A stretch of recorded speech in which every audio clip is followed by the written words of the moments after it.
Evening, one and all. Welcome to another Traffic Talk podcast special. We are back. Obviously, some shenanigans have happened over the last 3 or 4 days, but we've had those ironed out by our esteemed leader, Robbie, and we are back to bring you another Europa League match preview. Hopefully not the last one. I'm begging, please, it's not be the last one. Ahead of the game against Milan tomorrow, I am joined by Alexi MEC Radami 99 and a very special guest this evening, a good old friend of ours, Dan. He's with us too. Great to have you on, Dan. Thanks for having me on, guys. Very good. And apparently this is one of his first pods he's doing. I don't know, like it feels like he's a natural already. But we'll see. Absolutely fantastic. If you're watching on YouTube, please like and subscribe. Obviously, we're getting to 200 subscribers. We come back from this big furore over our channel being cancelled and all that nonsense. It really annoyed a lot of us, especially, as I said, our friends over in higher places. But we are sorted there. So please hit the like and subscribe so we can grow this channel even more. And if you're watching on our Twitter feed, that's where you'll find that follow button. Give it a smash as well as sharing this stream out to all. We're going to cover a lot this evening. We're going to speak about Ollie's press conference and what his trophy matter is all about. And we'll also cover the Cavani scandal. It's not a scandal per se, but I'm being peer pressured into it by the man to my right.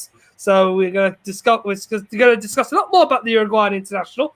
Also get another tiny dossier from me about Milan because someone's been watching them avidly since I missed last week's preview. And finally, we'll get Dan's thoughts on generally everything related to Man United, including his thoughts on Sunday's match as well. So let's get right into it. And we'll obviously start with our special guest, Dan. Obviously, you will have seen on Sunday United conquering. Conquering isn't the word, squeezing through West Ham. But before we step that far forward, we'll take another step back to last Thursday. Obviously, no big names in that game against Milan last Thursday, sorry. And we came away with a draw, harsh as I felt we should have won that game. It hurt my feelings. I wanted to get your thoughts on how you felt when you saw Simon Kjaer fire it in the 92nd minute. It felt a bit inevitable, really. Like, when you think about the game, when we came into the game after the highs of the City match, we were fantastic. And then you can tell with United whether we're up for it or not, whether they were in the groove. Like that City game, first 30 seconds, we were all over them. Won a penalty after 40 seconds. Again, it's so often at Old Trafford that we just come into it flat. And you could tell 10 minutes against Milan, we weren't there. They scored offside. They scored handball. I thought they were pretty unlucky with that one. When we got the lead, 40 seconds in the second half, it's brilliant. It's a mad stay. You think, okay, we've got to hold on from here. And then we never kicked on. We didn't really create many chances after that goal. We didn't. I don't think we did enough. And I think I kind of disagree to say we should have won that game. I think the draw was a fair result. But having said that, from being 1-0 up with 92 minutes gone, you'd expect to see that out. So it was a sucker punch, but one we've also kind of got used to seeing. With late goals, even end of last season against Southampton, the one against Everton more recently. Set pieces are a bit of a killer for us, and the draw was probably a fair result. I don't think we did quite enough, but it was an interesting game. Let's move it on to then Sunday, because obviously taking Thursday into account, it will have hurt some of the players and Ollie himself, the nature of that last-minute equaliser. I wouldn't say United took their frustrations out on West Ham, but it sort of felt like they were, with especially the return of Marcus Rashford on Sunday, it just looked like there was just an extra step in United's play on Sunday. Albeit it was an own goal, it wasn't too bad of a performance. It was a bit of a spark, but without being... Yeah, we didn't blow them away, but West Ham were always going to do that to us. Last season at Old Trafford, it finished 1-1. We had the recent FA Cup match where they pretty much drew 0-0 in 90 minutes, and we needed extra time goal from Scott McTominay to see him off. So we knew what David Moyes' side were going to do, and we didn't have Cavani, we didn't have Martial. Rashford was coming back from injury. We were lucky to have him. So 1-0, I'll take it. Own goal doesn't matter. I don't think we played particularly well, but it was just all about getting the win. And I think Ollie learned from the mistakes against Milan, but he didn't make any substitutions, and that was rare. But against Milan, he got a lot of criticism for taking Fernandes off, making 2 or 3 defensive changes, and he just thought, these players they're holding the fort well. He spoke after the game, but he felt we defended really well from the front. He didn't want to change it, and he stuck with that. And I think, it was with the thought in mind, we're going to get Cavani back. We might get Martial back. We might get a couple more attacking players. So if Rashford, Greenwood, James feel a bit burnt out for Milan, that's fine. We've got them coming back. But now, they're all going to have to step up again. Absolutely, and it did show on Sunday in quite a stark manner that there was energy in the team, and James stepping in again to put an effort in, and certainly played his part. The same could be said for Rashford. Greenwood definitely played a blinder despite missing a couple of chances. Alexi, as always, is with us this evening as well. Good to have you on, Alexi. Taking upon, obviously, what we just spoke about with Dan, and we take Sunday into account again. How crucial is it that tomorrow United do as they did against West Ham, get on the front foot and not allow Milan to really settle in the game when they have pretty much that away goal to sit on? Yeah, so I think it's crucial because our best performances this season, I'd say, were probably City 2-0 at the Etihad. You'd say probably Leeds 6-2, Southampton 9-0. There's probably a couple of others, but they're the main three that kind of spring to mind. And in those three games, we started really quickly and scored, against City and Leeds pretty much straight away. And then it was not comfortable, but it set the tone for the rest of the game. And I'm quite fed up with the fact that we seem to start most games really, really slow.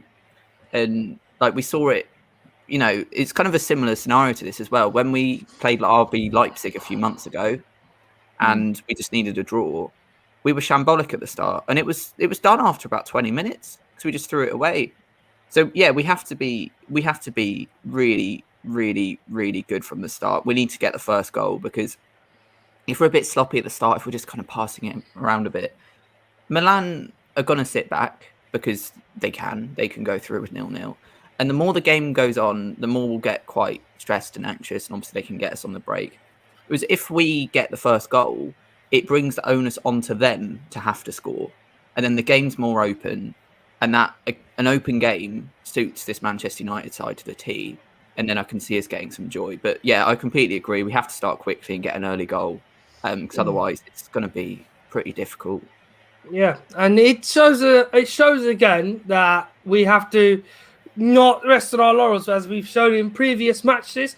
When we haven't started on the front foot, that our opposing team will enjoy possession a lot more and be happy to watch United in that little block that Ollie sets us up in for a long period of time before suddenly United do start playing. Now, just to cover the overall basis of Milan, obviously they have some key men coming back into the team tomorrow night. The two of them I feel are very important. One is Alessio Romagnoli, who's their centre half. He was replaced by Fikayo Tomori in the first leg last week. This week, if Pioli feels like he wants to, he will bring Romagnoli back in to partner with Simon Kjaer. That is their best partnership. The other one, though, is once again, it is another meeting with Zlatan Ibrahimovic. Now, obviously, this is the first time we're meeting Zlatan after he's played for Manchester United. We have played against him, before, when he was in the opposing dugout for Inter Milan. And on that occasion, United did just swoop aside Inter Old Trafford 2-0 to qualify for the quarterfinals of the Champions League 11 years ago. This time around, though, he's 39, has just announced he's coming out of retirement to play in Euro 2020. I know it's 2021, but still. But he'll be at the Euros this summer with Sweden. A key man in that team. Gentlemen, are you in any way particularly, I wouldn't say worried, but are you particularly threatened by the prospect of Zlatan, a fully fit Zlatan, playing against Man United? I'm wary. I think these are the games which Zlatan lives for. He could, these are the big games. He's got so much experience. That's what we lack in attack. We've got Rashford and Greenwood going to be up front tomorrow night. And, but they're not as experienced in these big European games as you need. Whereas Zlatan, it doesn't matter if he's not played for a month or a few weeks. He can just come back in, get back on it. And even if he's not fully fit from set pieces, he's going to be a danger. He can sniff out the goal, sniff out the danger. And I can be much more confident with Eric Bailly going up against him. But he's out. It seems like he's out injured. Ollie said there might be a late change, but I don't think he'll start. It's going to be interesting because Lindelof obviously is his weak point, perhaps, but he knows him well from the Sweden setup. So I don't think he's going to be willing to give much quarter there. I think he's going to play well. He's been doing pretty well lately, but it's definitely a concern because in the first leg, Milan didn't have much up top. Rafael Leao, a different type of striker. He didn't really offer too much, and Zlatan just makes him a whole lot more dangerous. So even if we're sitting there 1-0 up, 2-1 up, he can always just turn it around in a quick 5 minutes. So definitely got to be wary. Absolutely. Same for you, Alexi? You feel the same as Dan? Yeah, I completely agree with Dan. It's the thing he said about like this being kind of Zlatan's kind of game, isn't it? It's where Zlatan thrives. These kind of situations. He loves to score in these big champagne games. I mean, I would be quite confident, to be honest, if it was going to be by, but we know that Lindelof does struggle in the air, and I just worry, like maybe from set pieces as well, with someone like Zlatan up there, it's a big worry. But I think the way we've got to see it is, yeah, he's great, Zlatan, and he will be a big threat. And I'm worried, like we should have enough to cope with him in terms of our attacking players, like our Bruno, our Pogba, should kind of outweigh them having Zlatan, if that makes sense. Like they should be contributing at least as much or more than he does to the game. I think it's just going to be quite fun seeing him with again. Zlatan, it's what he brings to the rest of the team, isn't it? Like if he's there, Milan feel 10 times taller. They feel like it could be their night at any moment. He just brings so much, doesn't he, as a character? Gives them the confidence that even if they're trailing, he'll G them up and get them back. Something that we do need to take into account, though, is Milan are very ill-disciplined. The match against Inter, I'm not wearing an Inter shirt, ironically, because of sport, though. This is just to create a bit of Inter karma for tomorrow. But the fact of the matter I'm relating to it is because in the previous derby, not the one they lost 3-0, but in a cup tie earlier in the season, the two met, and you may remember there was the night that you saw the Lukaku and Ibrahimovic squaring up to one another. That evening, it disciplined Milan's incapability of keeping their noses clean. And it led to them from being 1-0 up in that tie to losing it 2-1 late on through the Eriksen free kick and Lukaku's penalty.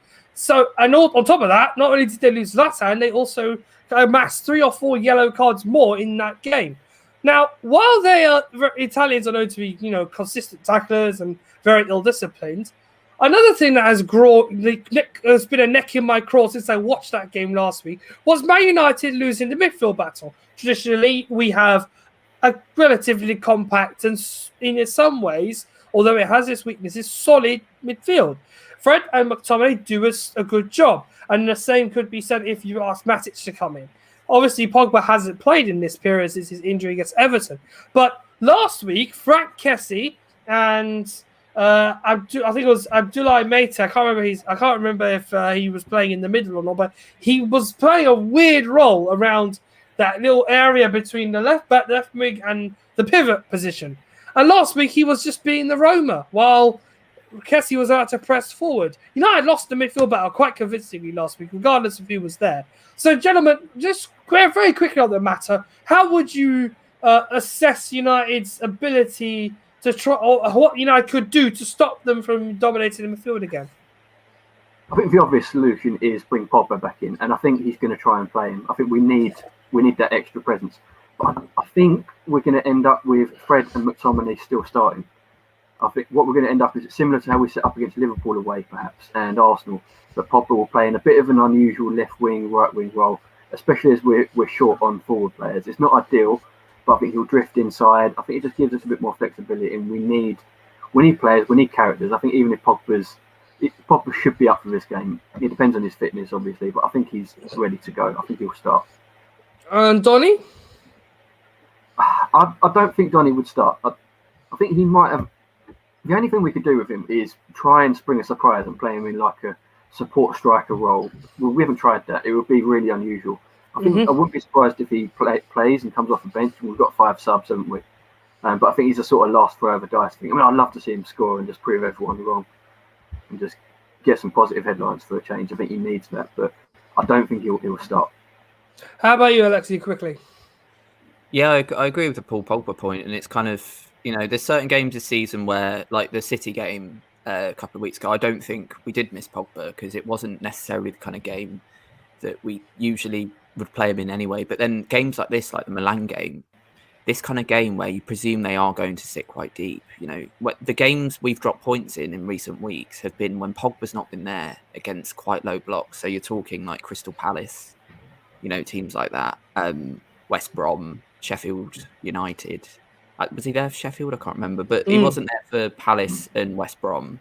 And I think you can just tell he's not there in the low block games, can't you? Because we just kind of lack that bit of creativity and that bit of spark, that person who can just play that incredible pass that creates a clear-cut chance. And yeah, I think having him and Bruno creatively is just brilliant. And I think I can see potentially a diamond because it will add a lot of creative nous. And like you said, Ahmed, we did get dominated in midfield in the last game.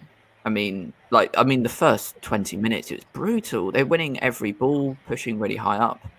And yeah, so I can see probably McTominay, Fred, Bruno, and Pogba maybe.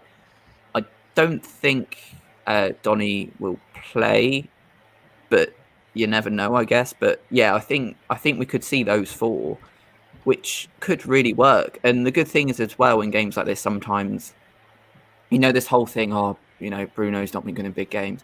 The reason is like if Pogba's not there, they could just man mark Bruno, and that kind of cuts off all our creative outlet.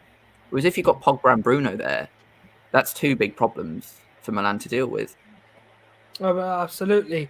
They will have it quite hard, but they're also bringing back Ismail Benacer. Please forgive me, I'm not making it look like they're going to be a fifth. We'll see if this guy comes back in. But this is the sort of player who is, when I think of the England-Croatia match, that Modric moment where he dominates the midfield after they have that little flappy moment against England, he is that player for Milan. He will be able to dictate possession. He will be able to get the ball down and spray it around the field. And he will play in that pivot next to Frank Kessie. So I would urge you all, just keep an eye out for him as well. The Algerian has an excellent passing range and he is very good with the ball at his feet. It's the type of progressive player we could do with bringing in for Matic. Just a bit taller and stronger as well. Benacer is not very tall. He's a modest 5'9", 10", I think he is. I think what we're looking for, if you're referring to replacing Matic, is a pure physical pivot and someone who can sit in that role the whole game and not have to worry about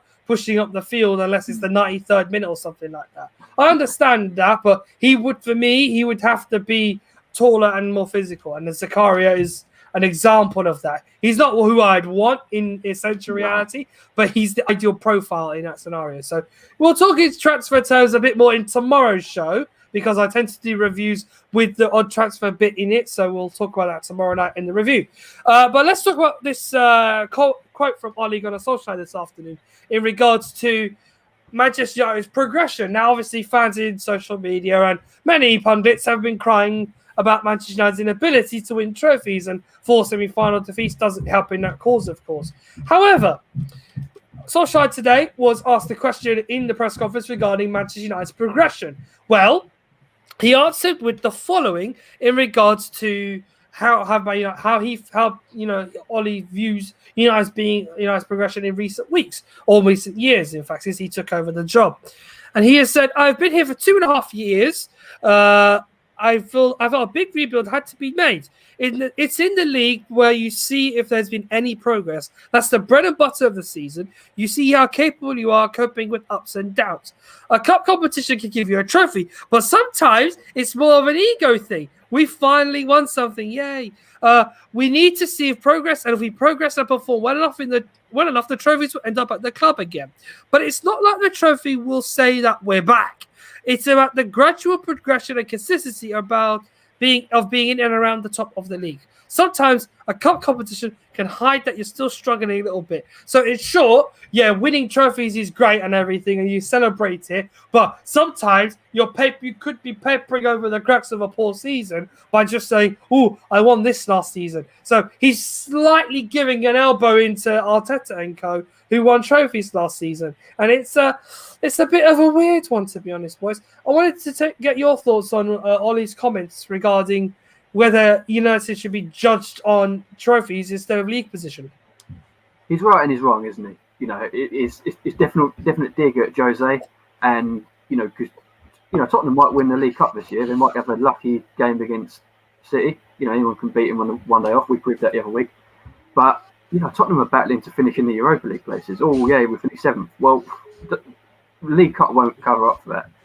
And it's the same for Arsenal last season. Yeah, we won the FA Cup, but they're 10th, so we're not progressing as a club.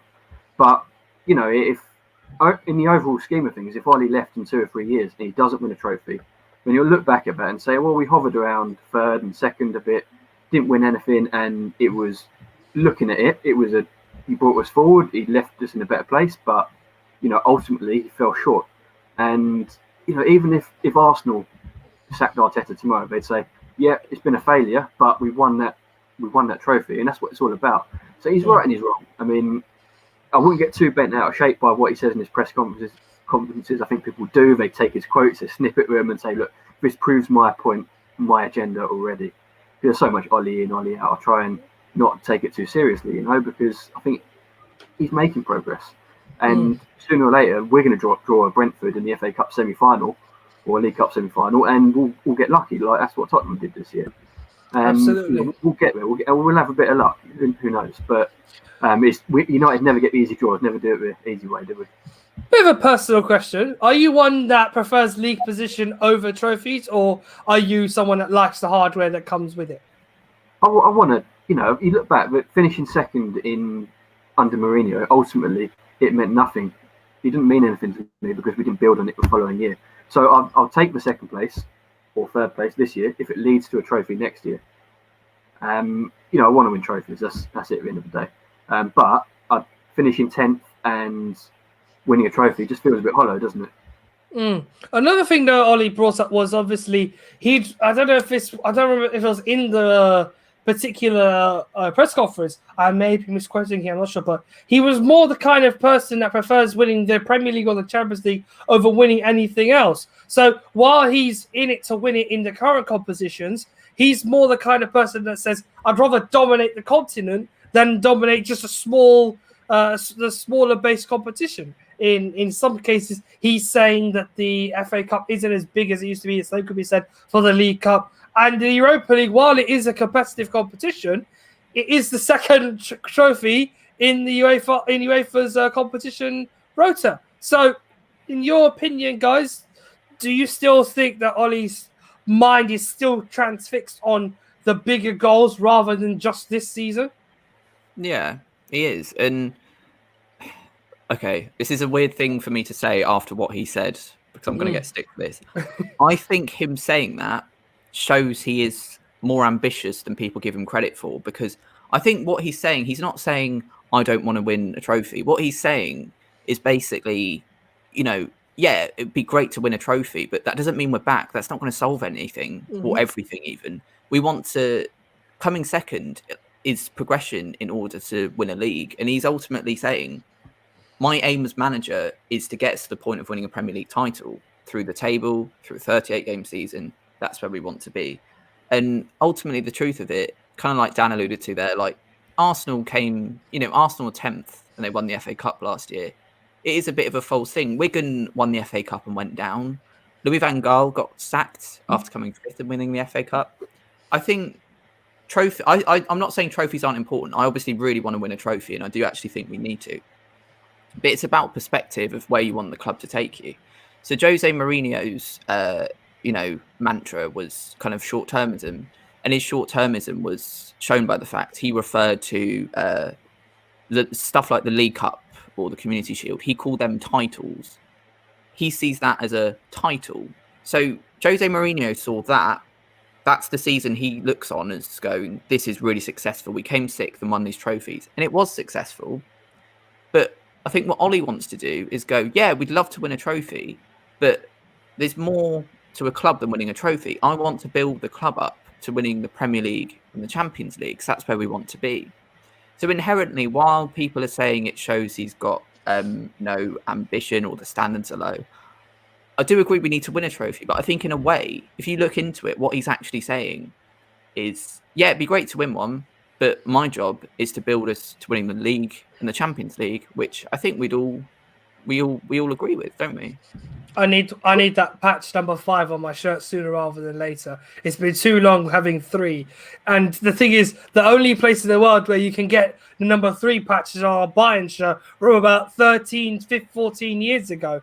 I'd love a number 5 on it very soon. But anyway, let's move on. Obviously, Ole Gunnar Solskjaer very transfixed on particular trophies rather than the ones that we are currently competing in. But it is the motivational element that is adding to his ambition, and he's keen to win bigger things than the trophies we are currently still in right now. But we'll wait and see what it offers him in the future. Now, on to another interesting subject. This one was brought up by said man on my right, and he was desperate to talk about this. Obviously, very quickly, Eric Bailly and Edinson Cavani were both unavailable for United in tomorrow's game. Eric Bailly is a fitness issue again, and unfortunately, this is after the praising comments Ollie made last week, and is about to make headway into signing a new contract with Eric Bailly. But it's meant that he is out for tomorrow night's game, and again, United would be better off with him fit than him not being available tomorrow. The other player though that isn't available is Edinson Cavani, and this was a more knee-jerk reaction to training this morning before flying out to Milan, best part of 3 hours ago. So they would have been there by now. The unfortunate element here is Cavani picked up this injury in the session, and it led to him telling the manager, "I can't play tomorrow. I have to leave I can't come with you to Milan." So he is now, unfortunately, still in Manchester.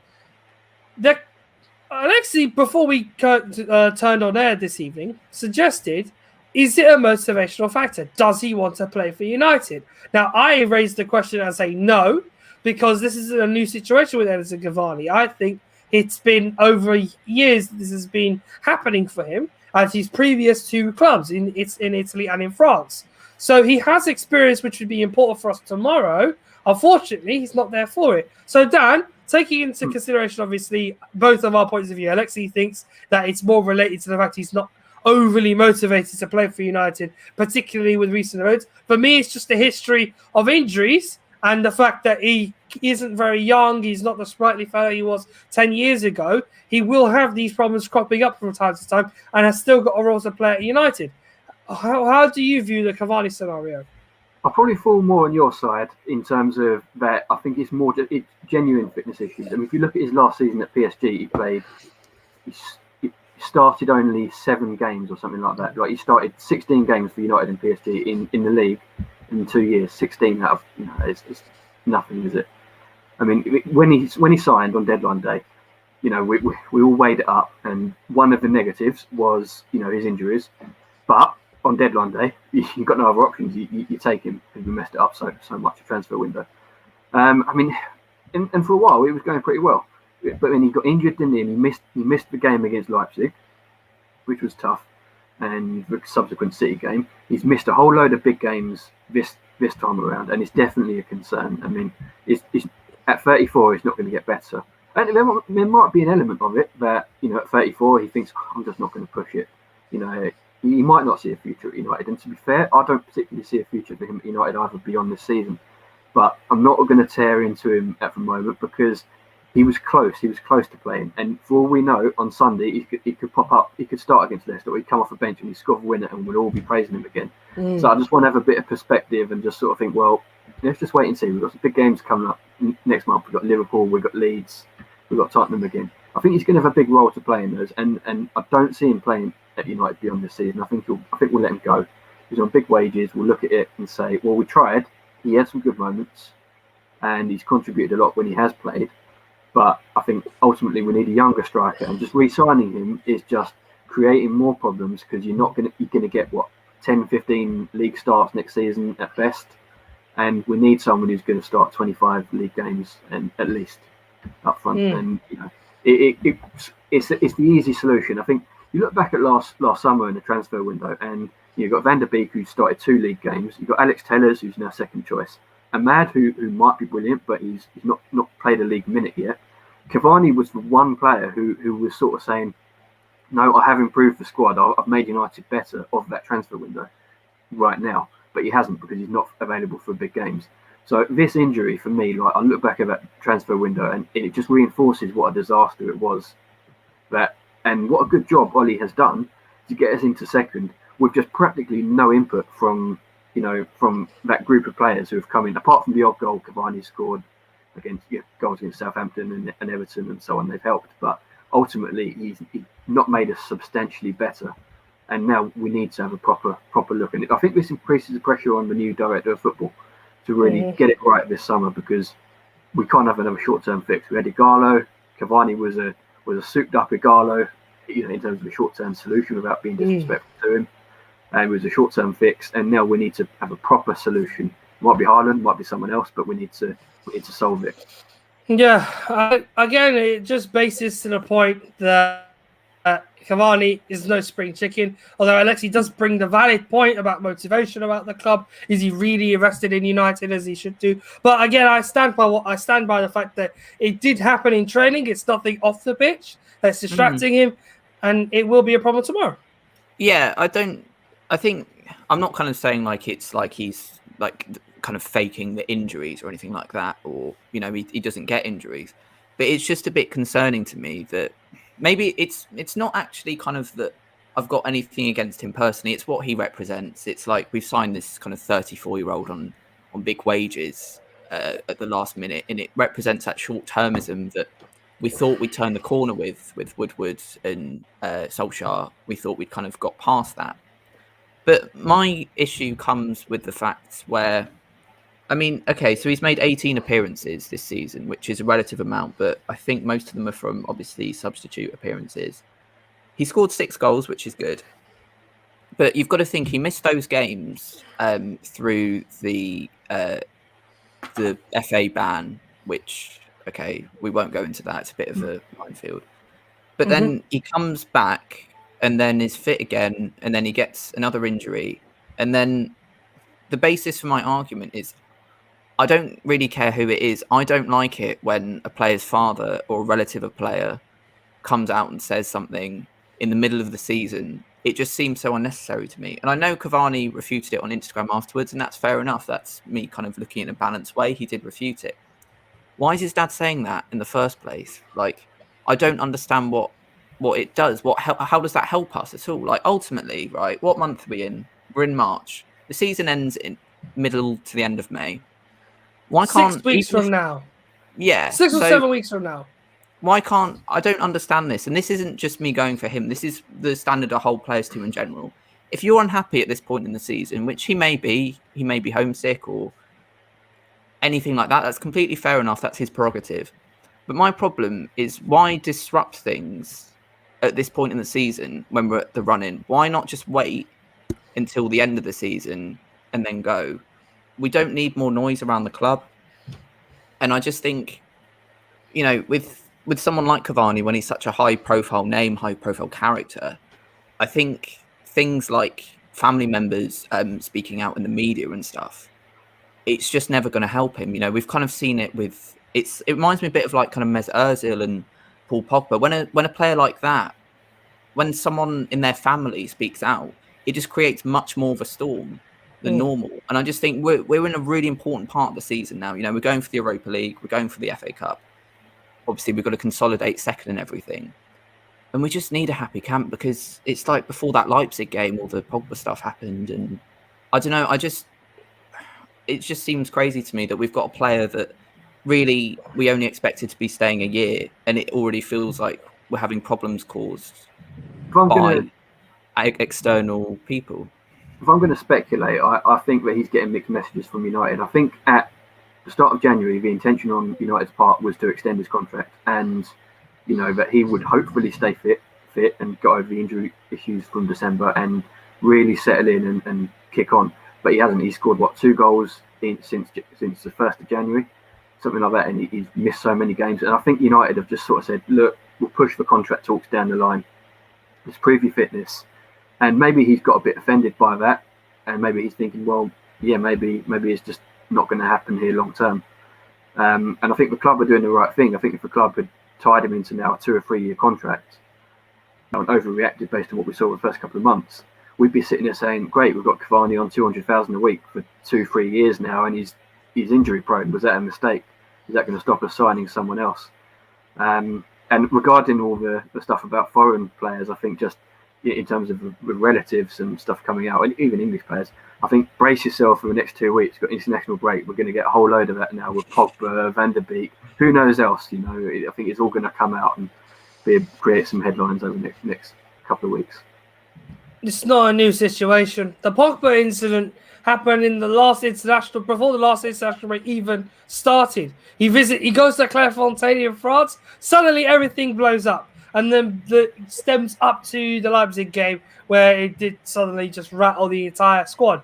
And it's been too quiet lately, isn't it? It's going to pop up again. Pogba. No, I think just because he's been injured, it has sort of it's been diluted for a bit because he's been injured. He's been seen to be recovering, and I think Mina's got too much other problems to deal with. The Haaland, the Delicts of this world are definitely being hunted more than Pogba at this point in the season.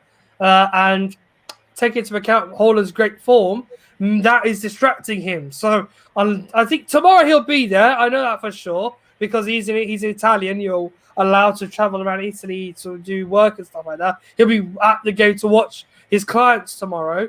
I think for sure, if he gets seen at the match, there'll be some people trying to get a word or two with him.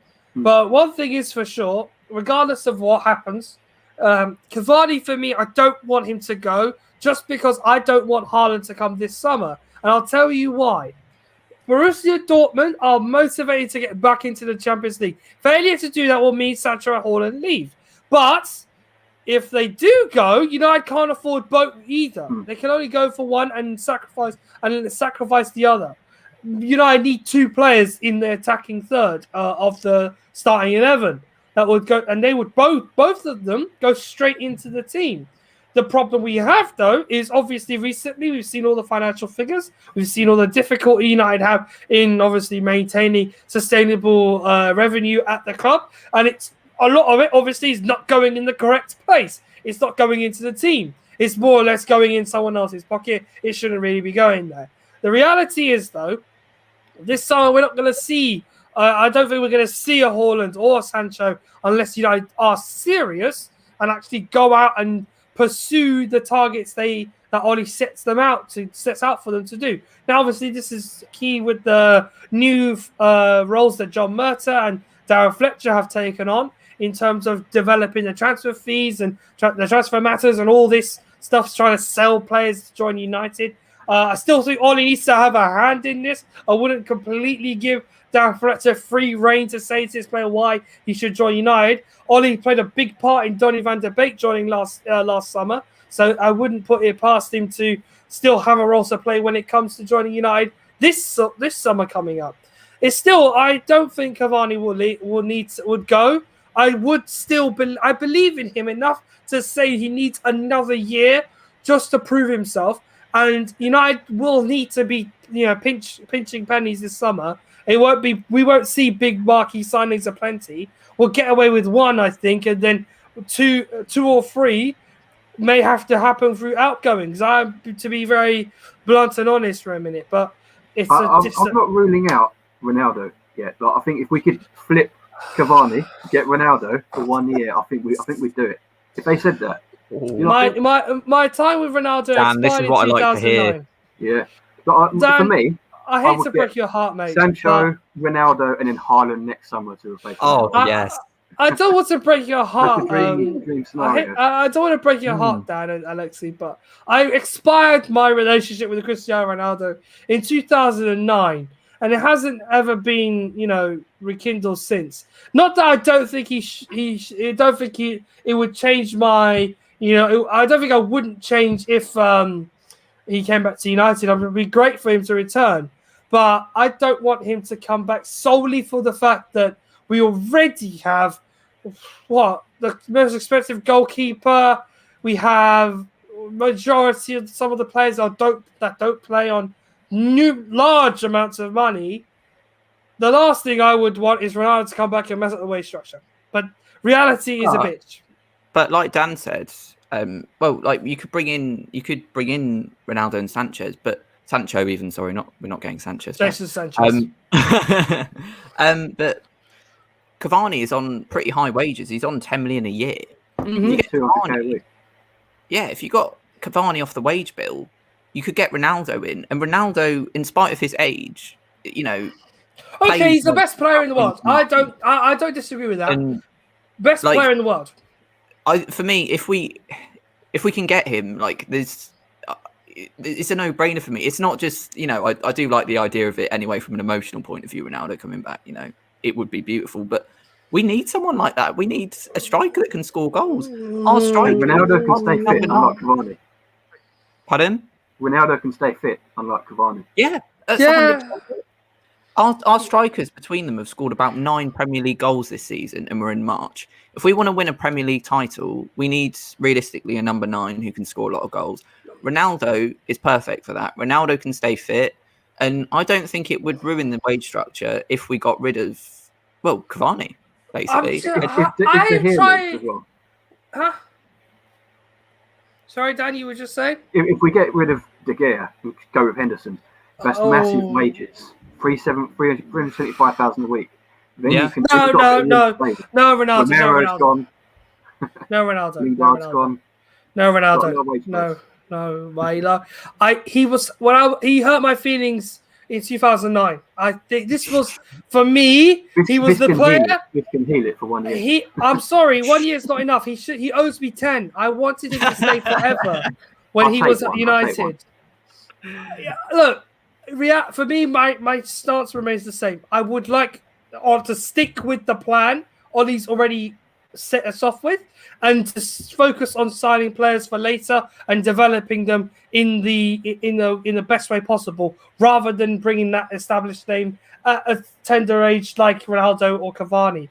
Cavani, for me, why do I want him to stay one more season? I would rather give him a chance to prove himself properly for a whole season than spend an astronomical amount of money, even if it's just £20 million, but it's a stupid wage bill on Ronaldo. I love the guy for what he did for us in 2008, 2007, all those years he was at United. But as I just said, that expired in 2009 when he betrayed my feelings and went to Real Madrid. He's the best player in the world. I think Erling Haaland and Kylian Mbappe right now are the best players in the world, undoubtedly. And I'd rather take Haaland when he's cheap in 2022 than buy him this summer, because this summer the only reason I'd see him going to any other club is if they don't qualify for the Champions League in Germany, and I don't see that not happening if they are to keep going on their run this season. Not to mention they're still in this year's competition. They actually could win this year's competition despite their poor league form. So I can't rule that out either. You got to think of it from the balance point of view, boys. I understand, obviously, you have the dream idea of United seeing the Portuguese megastar in a red shirt again. I appreciate it too. I had that once, but that ship sailed in 2009, and he had the chance in 2017 after winning the Champions League. United had the opportunity then to do it, but they didn't. And look what happened there.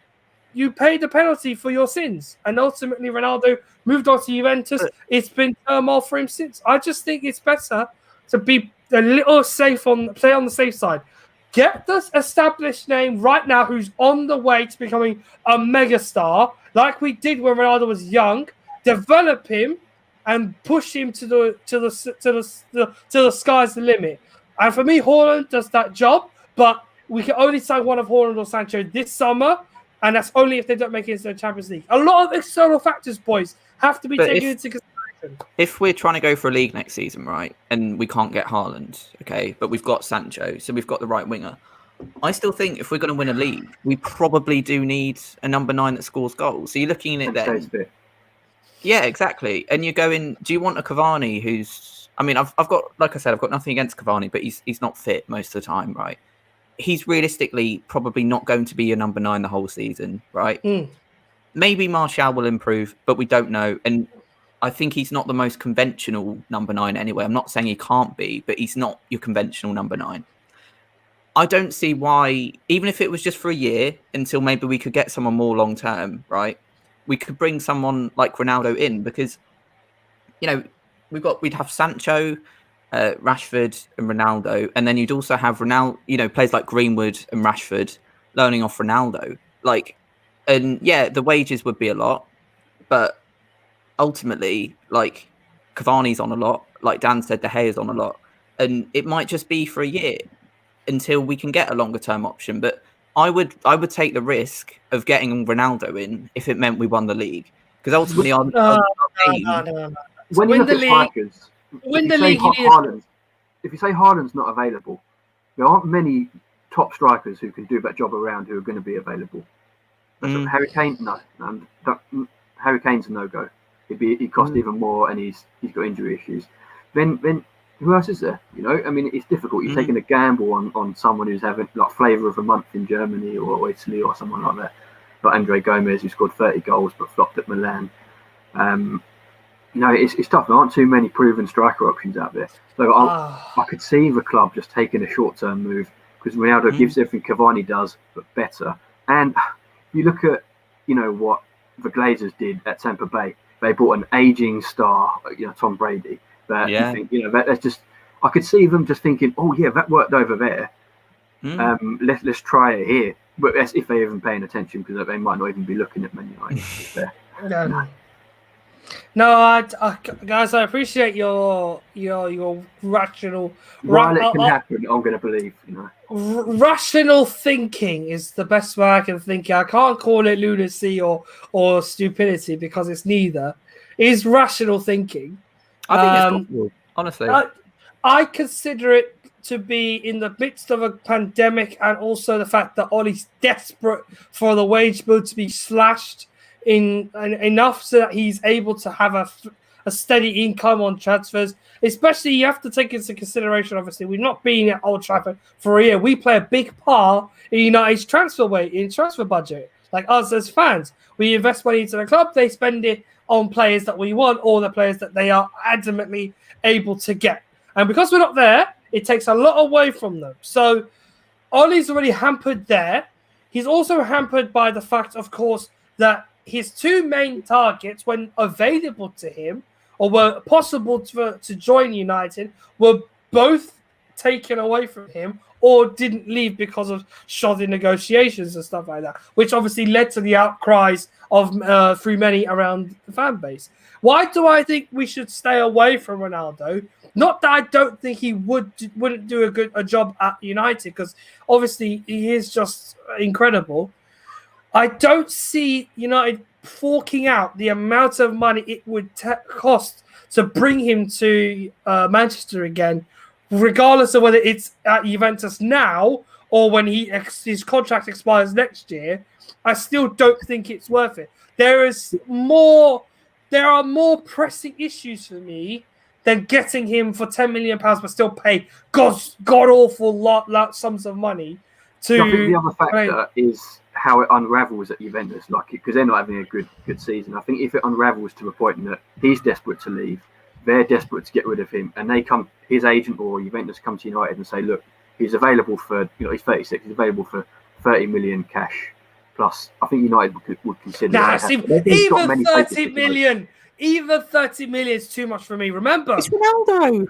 Remember how much money United have. Okay, I'm trying to look. I'm trying to be Ollie here. I have 160 million pounds. That's all I have. I don't have a lot of money this summer. I can only sign, realistically, if I'm strengthening this team, I can only sign 2 or 3 players. Okay, one is the marquee signing. The other 2 are measurably players that either become squad players, or 2 young bucks that are cheap at 30 million or so, and we can build them up to become world-class stars. Realistically, for the general consensus is that one of that marquee signing should be one of 3: Varane, if available, Varane, Haaland, or Sancho. That's the marquee signing sorted. Then you have the 2 players that aren't too expensive, but you can, sort of bring them in just to develop at the young ages that they are. So like an 18 to 21-year-old, and then you see the potential and build it up from there. Take that into account before thinking Ronaldo could be available for 30 million. And we could pay him whatever to be able to play for United. It's hard to picture United spending that magnanimous amount on Ronaldo. I appreciate that it's possible, but I don't want that to happen because it will. I agree. I hurt us think it kind of depends on what we could raise in the money. Like if we get 25 million for Lingard, if he has a good tournament at Euro 2021. I think that just increases our. You have to mention also we have to also remember players have to leave as well. You need players to go. Now, the couple of you made a point earlier, Dan, about David De Gea. Okay, now he's a father. Possibly it will increase his likelihood of wanting to stay in Spain because obviously being a dad, he wants to be closer to his fiance and his daughter. So maybe that will stem. More of an idea for David to say, I can't be in Manchester too much longer. I want to be at home more with my family. So let me just hop back over to Madrid. Okay, maybe that will happen. So that's what, 30 million, 35 million pounds? Possibly. He's 30 now, so you can get a good 4 or 5 years out of him.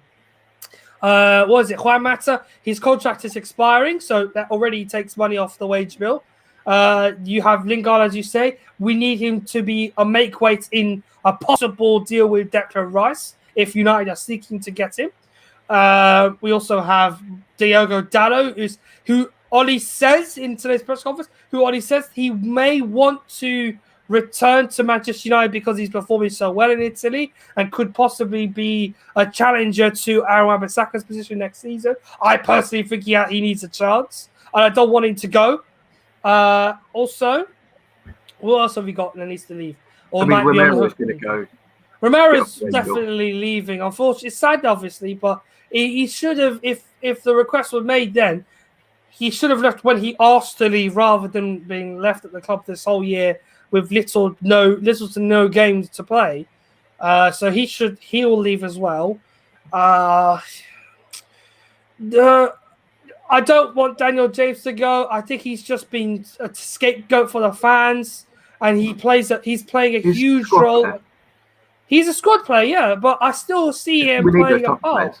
Yeah, we need players of his caliber, like who aren't going to be able to start every game, but in spells like these where we do have injuries, who can come in and do a job where the basics he's shown recently of pressing the ball, being able to obviously having that pace is a blessing on its own because it changes the game sometimes. It does put defenders on the back foot in a way they wouldn't normally expect themselves to. So James would be someone I need, and Dalla was someone I would need. The grand scheme of things, you guys want Ronaldo. Ronaldo for me is a big no-go. We can win the league in different ways without Cristiano Ronaldo. We simply cannot afford him. That's my a big unknown factor is Pogba, isn't it? Like, what do you think is going to happen with Pogba because of the wages? Like, there aren't too many clubs which can buy him, but I don't think we'd want to let him go on a free. I still want him at you. Bizarre. I still want him at United. I still. Not because I'm a fan of, I'm not the kind of fanboy. I'd rather he stay. Because he is the one other world-class player at the club. Pogba and Fernandes are the only two properly world-class players we have in this club. And they both play so well when they're in the team. The unfortunate time they haven't been playing well together was the defeat to Arsenal this season, I think, and the game against Leipzig. Those were the two other occasions where we didn't play well, that they've been both in from the get-go. I think it was in Leipzig. He came off the bench in Leipzig, if I'm not mistaken. Yeah, but it was still on the pitch at the same time. Made a difference, though, at least, despite us falling short. Ultimately, him and Fernandes are essential for United's progress further down the line. And it's still, I still see United in one way or another, as I might be sounding naive here, I still see United in a 4-3-3 formation, flourishing with the 2 3/8s in Fernandes and in Pogba. because you just let the attackers attack and press high. You have the extra 2 midfielders and the one who sits, the Rodri at Man City, for example. That player would be essential in United's team right now, but also doing a job to shielding the centre backs. If he can't buy a centre half, he will do that job here. So I think that's where he should go, and rather than just thought like, okay, we could talk about this all night, guys, but the reality is United will not be able to spend the money that you or me, I'd love to say that, but being pragmatic and honest for a minute, I don't think United, even Ollie knows this, won't be able to spend that kind of money this summer. Maybe if there is enough revenue this season from match-going fans going to the grounds this year, and we gradually get back up to full capacity by the end of next season, then we should see an influx of cash from there. He can strengthen even further. But for United to win the league next season, they're going to have to be very savvy with how they spend their money, instead of obviously going out and just nabbing Ronaldo from Juventus. I would love to find some gems, you know. That's my point, guys. It's hard for me to say that, knowing that we could do it, we could easily do it, but the grand scheme of, and obviously shirt sales or rockets and all that stuff, and he becomes a massive Woodward would want to do it, wouldn't he? Yeah, that's a Woodward signing though, and we know how Woodward signings go. Okay, we've seen them before.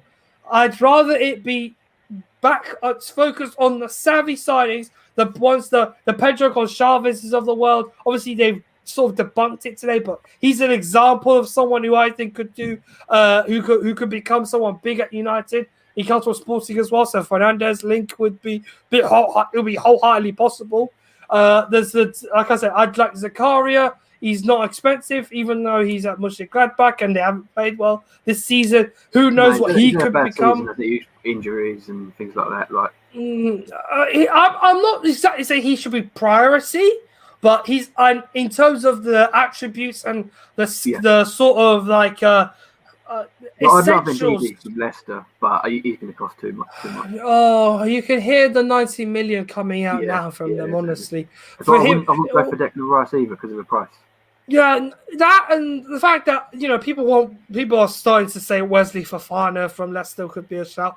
I can just hear 90 million for both in the back of my head right now. This is what gets me. It's like we were linked with Rafinha from Leeds, and how much would Leeds ask for him? 50 million. We've got to find him the year before when they bought him last summer for 17 million. That's the deal to do. Not buying him the year after for 50, 55.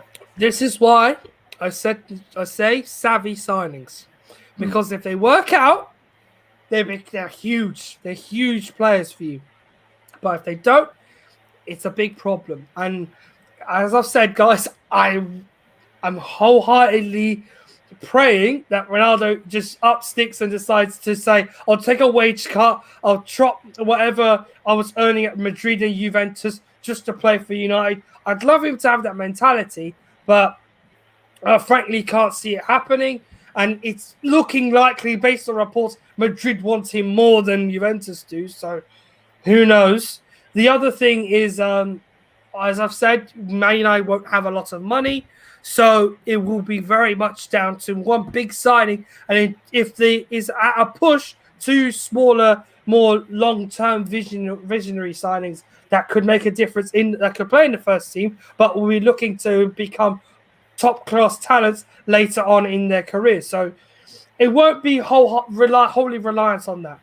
We've sort of detracted away from tomorrow's game, but understandably so. These two fantasizing about Ronaldo all night is going to become the death of me, boys.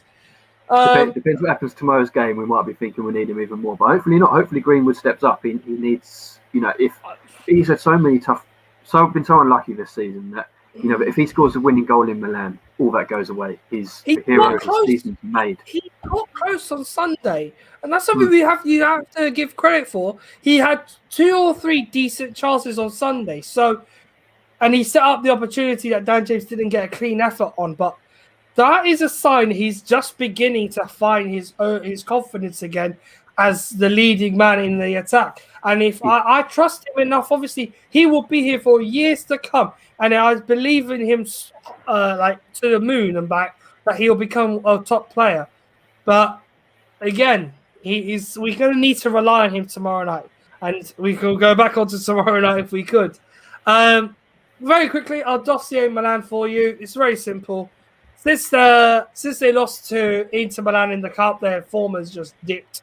They were leading Serie A for a long, long time. It looks like they were on course to win the title by a long shot. And then suddenly, losing that cup title to Milan led to a spatter of defeats throughout the season to the likes of Atalanta, to Inter in the league as well. They were nearly knocked out of this competition by Red Star Belgrade in the last round when Belgrade pulled one back at their grounds. It almost led to Milan needed to score twice, but somehow they hung on the virtue of scoring 2 away goals in Serbia.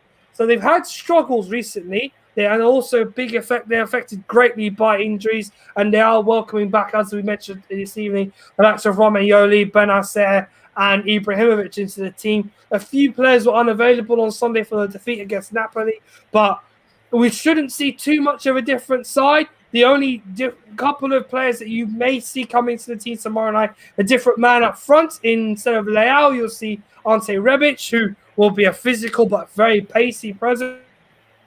He drifts off to the left a lot. He will be a very big man to watch, but also he's incredibly aerial. The other player that you should, as I mentioned earlier, Ismail Benacer. He's Algerian. He's young. He's got great footballing IQ. He has the ability to spray the ball everywhere. He's got great defensive traits and plays. He runs all night long. He's not a N'Golo Kante standard, but he can certainly run all night long. But a key abstract of United, they need to stop the midfield dominating the game. Frank Kessie tomorrow and Benacer will want the ball a lot, and they will want to find the players out in the wide areas to spray the ball to. And as long as Wan-Bissaka and Luke Shaw are pressed up against them, they will not have that space. A big weakness for Milan is at the back as well. They have conceded a fair number of goals this season in domestic football, and that is something which tends to get a bit overlooked for their overall form. For a team that currently are second, they conceded 31 goals this season. And even that for a team in second place, while it's much better than ours, and they're a bit stubborn in some cases, they are still frail to the likes of Juventus, who conceded much less than them. Assad, who've only conceded 3 more, and Napoli, who have conceded just 2 less than AC Milan. So they're not great defensively. If you saw the Atalanta performance this season when they went to the San Siro and decimated them, that is the example of what United need to do tomorrow night. They get on the front foot, give them hell, create chances instantly. If you don't let them come out of their half, they tend to struggle dealing in the low block sometimes, especially when the ball's spread out wide. So Diogo Dalot's knowledge of how to play against the likes of Rashford, James, and Greenwood will be key tomorrow evening. Finally, obviously, the man to watch is obviously Zlatan Ibrahimovic. He is a massive asset for them, and he's been for us when he was at Old Trafford in that small period. And Stefano Pioli will call on him if trouble does become afoot. But again, the key weakness for United is obvious. You've got to get at them early. They don't like it when you press them high, and they will do their very best to play in what they call a low block, but it will more or less be them trying to defend the slender margin that they have. Also, I do stress this could go to extra time. For United, the last thing they need is to go to extra time if it ends 1-1. So, fingers crossed we don't go down that route. That's my prediction. 1-1, Fernandes penalty extra time. So. No, it's going to be an interesting one. I said 1-0 from the get-go. If United just can't lose this game. So, if they score 2 times, they can qualify. No matter what happens, if they just score twice, they're through. Even if it's 2-0 or 2-2, they qualify by 2 goals. So the one thing they must do, as I say, get on the front foot. So I can't predict a scoreline. I can only say that I just hope they score twice. So if you are pulling for a result from me, it is at least 1-1 and 1-1 after half-time, but United might sneak another one in and force Milan to need to score 2 more. So, yeah, 2-1 to United. How about that? Alexi? I'm going to say my optimistic hat is back on. I think we're going to win 2-0. I think we're like literally from minute one, we're going to be pressing, we're going to be high intensity. If we have Paul Pogba back in the team, it's going to be a bit of a boost. Him playing these brilliant passes through. And honestly, this game, I said this earlier, but this game will be dictated by who scores the first goal. If we score the first goal, Milan kind of panic a bit and we can be the ones who sit back and counter. Whereas if obviously they score the first goal, we're in a bit of trouble. But I honestly, I like 100% believe if we get an early goal, I think we'll go through. Like there's just no doubt for me. I think we'll know. We'll have a very good idea by about maybe half time, maybe 30, 40 minutes how it's going to go. And yeah, so I will say 2-0, and I think Bruno Fernandes will score, and I think Mason Greenwood. Yeah, I agree. I think he'll get a goal, and like Dan said, it will bring his confidence back up, which he needs, and yeah, it'll be vital for the end of the season. I just want to win this Europa League, man. It's my one trophy I want more than anything this season, and I didn't think we'd drop into it, but here we are. Dan, actually, now that you're here, obviously something about me you don't know is that I love this competition very, very much. I want us to win it. I love it with all my heart. I need it. I want it in my life. How important is it for United to win the Europa League? I mean, the best thing about winning a trophy wouldn't just be winning a trophy. I think it would be just the amount of people it would silence. It would give the squad a lot of confidence. It would give the media would back off. I think the fans who don't believe in him will start to buy in a lot. And I think you combine all those factors, and I think it sets you up for a more successful season next year. If you don't win a trophy this year, then especially if you have a couple of bad results early on next season, pressure just gets higher and higher and higher, and more doubts grow. So I think it just for the whole, for a long-term plan, you need to win some sort of silverware. FA Cup, Europa League, I'm not going to be choosy. Like whichever one might win both. Let's see. I like the FA Cup, but I like the FA Cup, easier to win. But listen, Poland might allow fans, so best believe however much money it costs, I'm going to be there. So you just need us to get there first. Big night tomorrow, though. As always, Alexi and Dan, thank you so much for joining us tonight. A brilliant show, as always, and a real honour to have had you on, especially Dan, and hopefully we can welcome you back on tomorrow night, depending on the result, of course. But as always, everyone is watching, thank you very much for joining us this evening. We will be back again tomorrow night, post-match immediately after the game's over. However long it takes, of course, we don't know, but is hoping United do get the result that we need to get through to the quarterfinals of the Europa League. If you want to find more of our great content, hit the subscribe button on YouTube and like our videos as well. We would really appreciate it. Big giveaway at 200 subscribers if you get us there. If you're on Twitter, also hit the follow button and share this video about and like and retweet as well.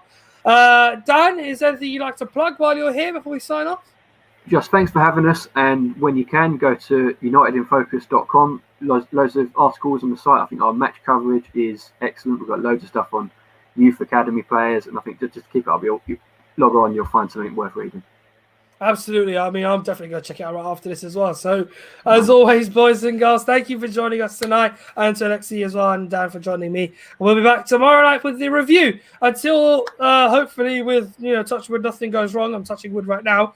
We will be back with something good to talk about tomorrow night. Until then, thank you guys, and see you tomorrow. Have a good evening and enjoy the waffle on the TV screen.